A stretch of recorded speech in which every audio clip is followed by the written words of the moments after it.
Okay, so my son just accused me of being like BP Amoco with oil spills. I said more like the Exxon Valdez, but yeah, he doesn't. He's not really happy when I spill oil all over the place. Say hi. Hi.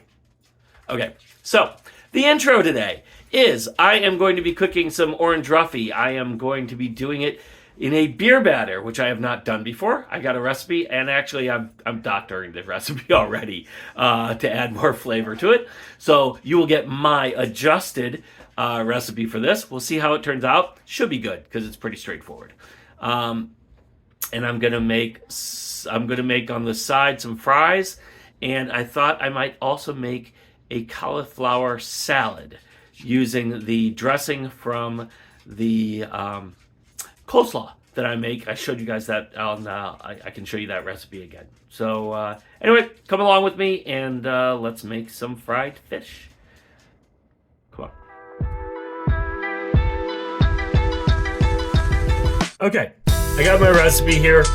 Hopefully you guys, it's not in the way of you guys seeing this. But all right, I'm gonna have to move it anyway. First thing is I got way too much stuff on the counter here. Like I said, this isn't how I normally cook. You guys are changing everything by having me do these videos. That's okay. All right, first thing is a cup and a half of all-purpose flour.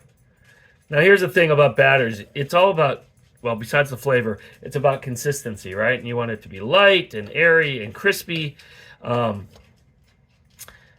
So we may have to adjust the thickness of the batter at the end. So just be aware of that.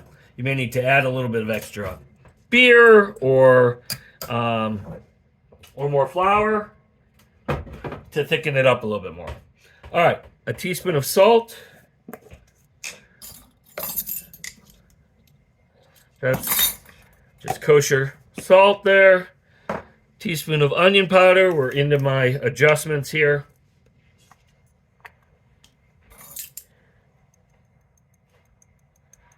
There's no way that that's onion powder. That's garlic powder. That's garlic powder. We had a conversation. I couldn't tell the other day after I took the tops off. And so I asked my wife which one was onion and which one was garlic, and she apparently couldn't tell either. So now we'll get them right because I just am able to recognize it. Onion powder is a little bit lighter color and a little bit thicker grain. At least all the garlic powder I buy. All right, garlic powder, and then it calls for. Then I saw somebody said add Old Bay seasoning, which is if you've not seen this, Old Bay seasoning. It's for all kinds of seasoning of seafood. You could use it on fish. You could use it on shrimp, crab. You use it for like boils. Anyway, it's not spicy, but it does have a lot of flavor. So, whoa, okay, we'll add a little bit more than a teaspoon of that. A teaspoon and a half of baking powder. Baking powder, not baking soda. Teaspoon and a half. What that's going to do, right, is it's going to make everything, it should add lightness to our batter, right? It should make it airy when it gets combined with the beer. All right, here's our beer. I happen to have Blue Moon. This is probably not a beer that somebody else might want, but to be honest, I am not a big beer drinker. And this is one that I can tolerate and actually like fairly well. So half a cup of beer. Now the way to measure liquids, everybody should know this already. You got to put it down so you get level, so it's level and you can actually see how much you're putting in there. All right, that's a half a cup of beer. Ta-da! The rest I'll drink. Why not? A quarter cup of milk.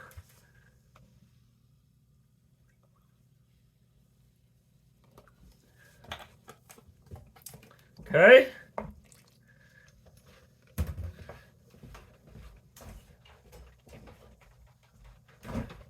and 2 eggs. There that. And then once this is all together, oh, now I got shell. Oh well.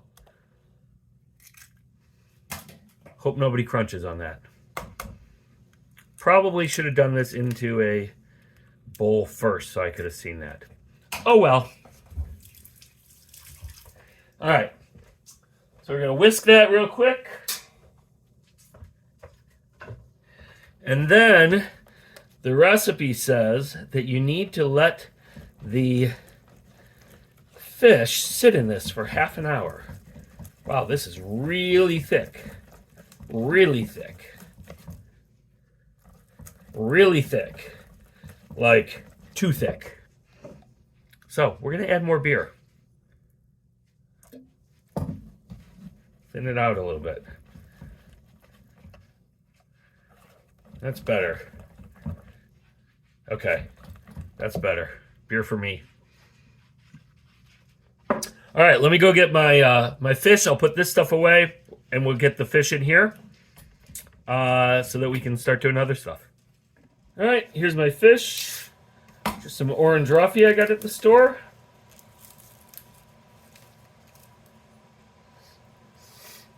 Nice and fresh. Doesn't smell like fish at all.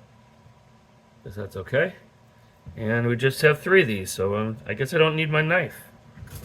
I just need to submerge these and leave them sitting here for a while. And when we cook them,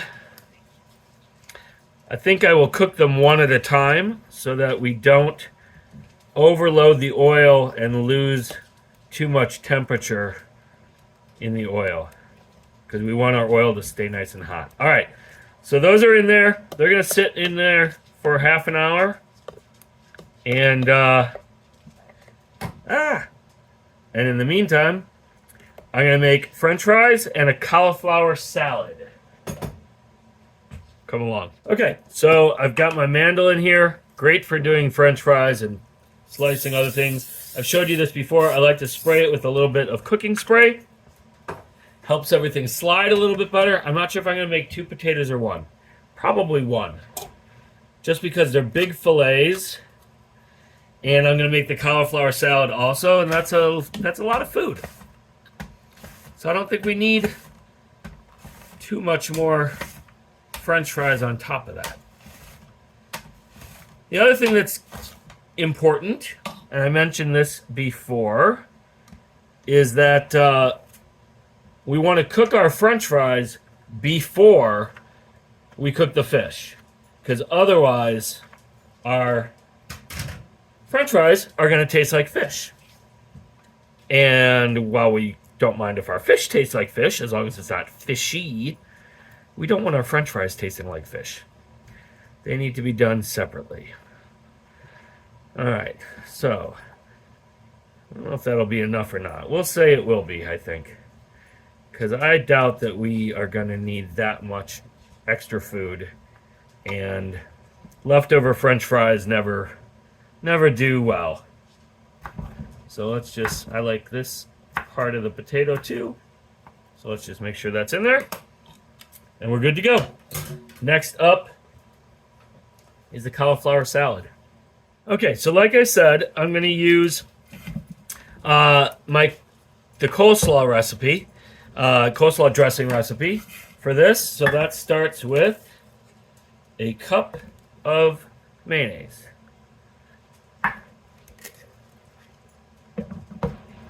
My basic theory here is that it works for coleslaw, which is a veggie salad, so it should work for cauliflower. I have never made a cauliflower salad. This is the first time. It just kind of popped in my head earlier because I was trying to figure out, well, what can I serve with this? What do I have? What veggies do I have? Was the second part, or it might have actually been the first thought that occurred there. All right, that's half a cup. I need another half. And I say this every time I'm working with mayonnaise. I only use Hellmann's. I don't like how the others taste. I don't like their consistency. So that's it. Hellmann's. Please don't hate your family and serve them Kraft mayonnaise or something else.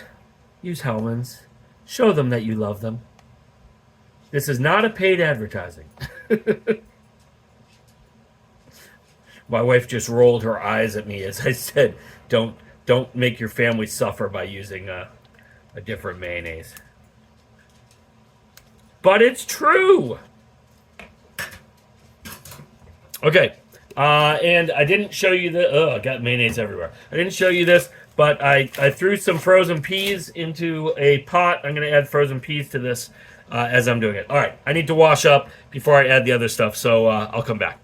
Okay. So we're to this mayonnaise. We're going to add 2 tablespoons of sugar. 1, 2. Half a teaspoon of salt, kosher salt.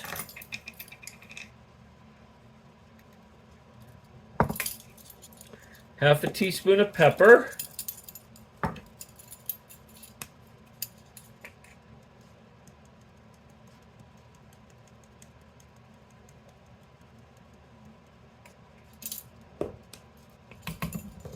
Half a teaspoon of garlic powder.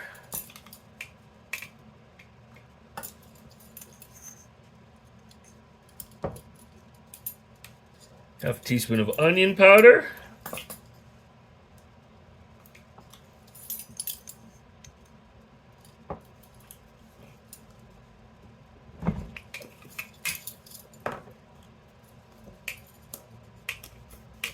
And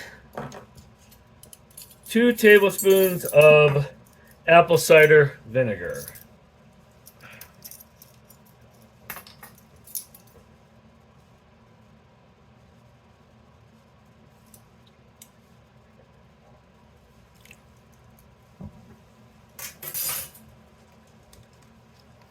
Okay, and just stir this up. And try, at least, not to get it all over the place and have my family be upset at me.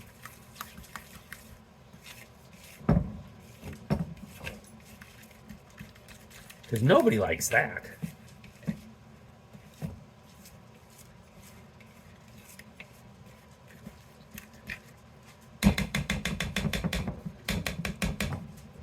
All right, I'm gonna go get the cauliflower and we'll clean that and put it in here along with the peas, which are boiling, so they're ready to come off. Okay, so here's our cauliflower. I just got a really tiny one. All this green stuff has to come off. Just breaks off, really easy. And then you can start to actually see what you're dealing with. Get rid of all this into my compost. Okay, and we can just kind of go in here and go ahead and angle and get that out of here. I don't want to go too deep because then I'll start separating them, which I'm going to have to do eventually anyway. Urgh. Okay. That's better. Now we can at least see what we're doing.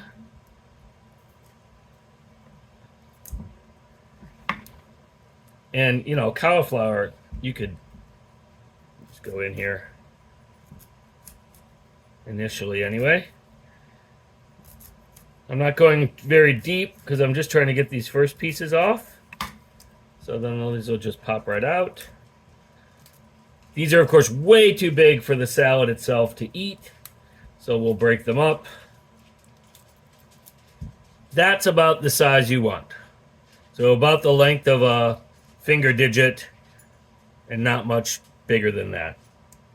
That's what I'm going with anyway. So all these things like this is like double the size. I'm going to cut those in half. This is, I don't know, triple the size.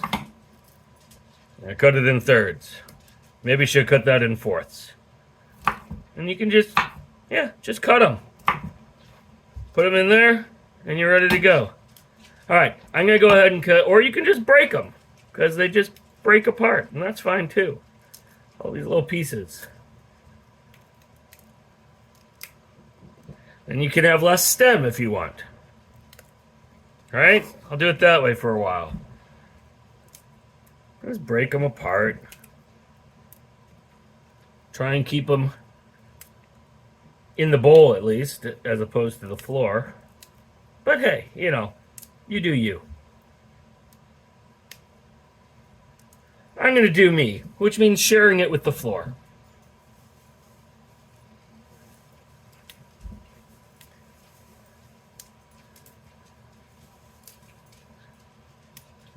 All right, but you don't have to watch me do all this, so I'm going to finish doing this, and I'll come back. Okay, I got all my cauliflower in there, and I have frozen peas that I brought to just a boil, and then took them out of the hot water, and this is all just going to get mixed together, and if the universe is on my side today, it'll taste reasonably good, because we like the dressing for coleslaw, so if we like it on there, this isn't all that different. It should taste fine in here too. You know what? I can actually tell you.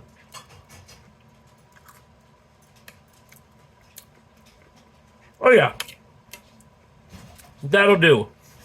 I'll tell you though, maybe the next time I'll check with the family, but maybe the next time I do this, I leave the apple cider vinegar out. But I'll have them taste it and we'll figure out. Just for this, not for the coleslaw. Anyway, that's it. This is going to the table. Okay, so we're over here. I got the oil hot, and I'm going to go ahead and add my fries to that.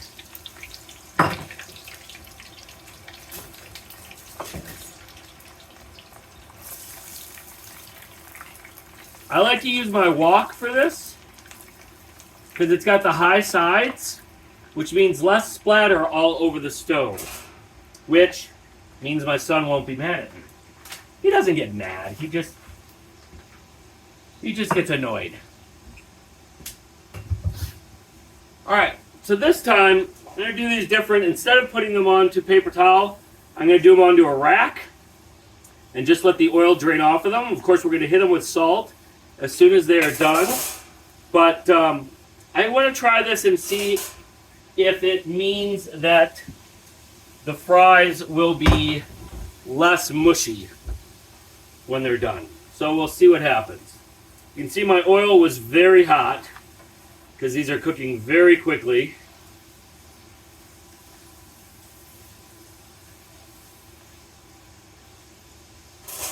And then as soon as those are done, we'll start with the fish.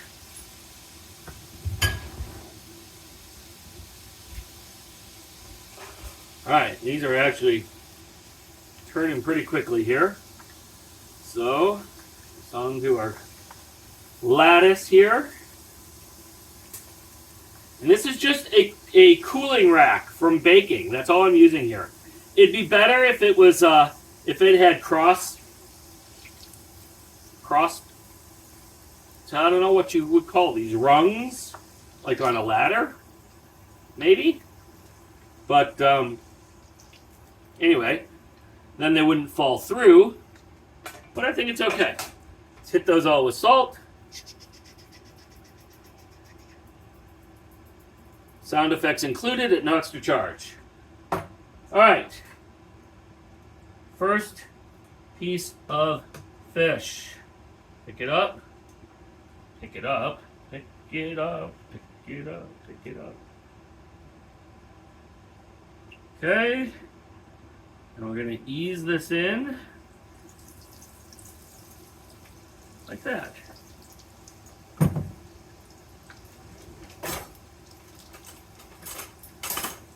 I don't know how I'm going to get it out yet. I think with tongs. But let's see. Ah, yes, these fries are nice and mushy. Did not help me. Oh well. I'm going to turn this down a little bit. My oil is probably too hot, and I don't want to serve raw fish.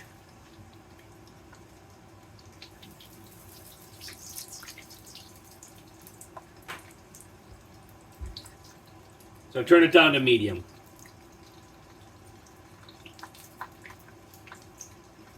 Alright, I'm going to let this go for a few minutes. I'm going to go set the table, and I will be back.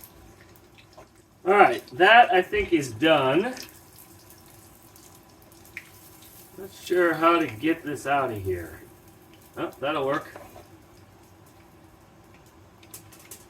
Okay. Hit that with salt. Whoa! Okay.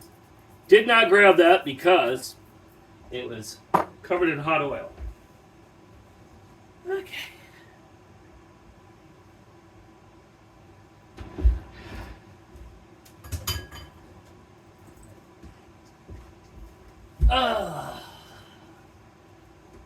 Yeah, this crap happens to me. Or I do it to myself. You can definitely describe it that way. I'm not a victim here.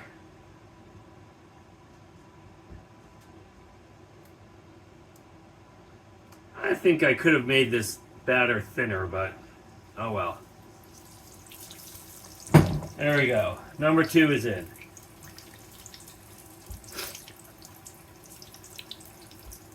French fries. Okay, I gotta go get some tartar sauce from the basement. Sorry, I don't make my own tartar sauce. I did go back and clean the floor, even though you guys couldn't see it. Okay, I need another tool here, or am I gonna just use my tongs? Just gonna use my tongs. Okay. Here's fillet number 2. And the last one.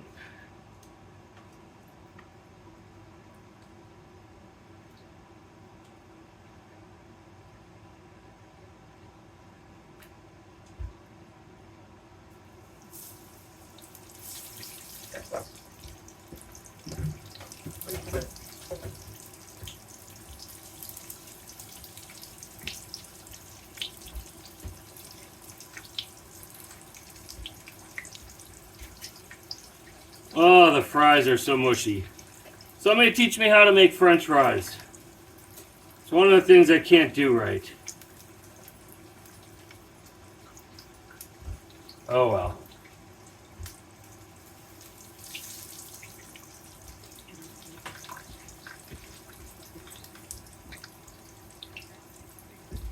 Finally got back to my beer.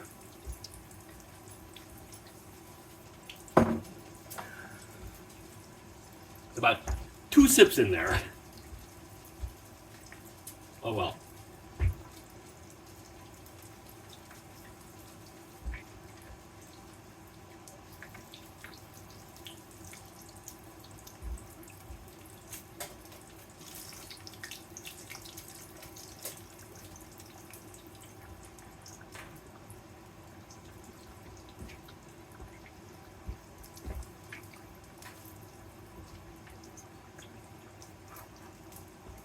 Alright, this is going to be washed.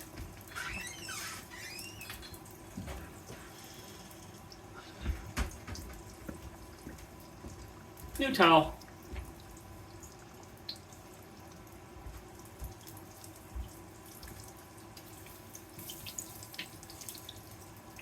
About 20 or 30 more seconds here.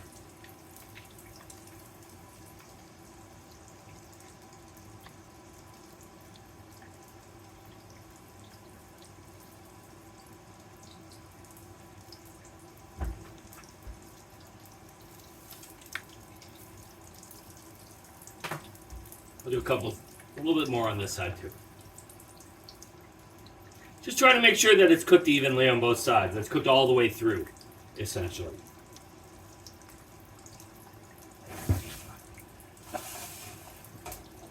Okay, I'll turn my heat off.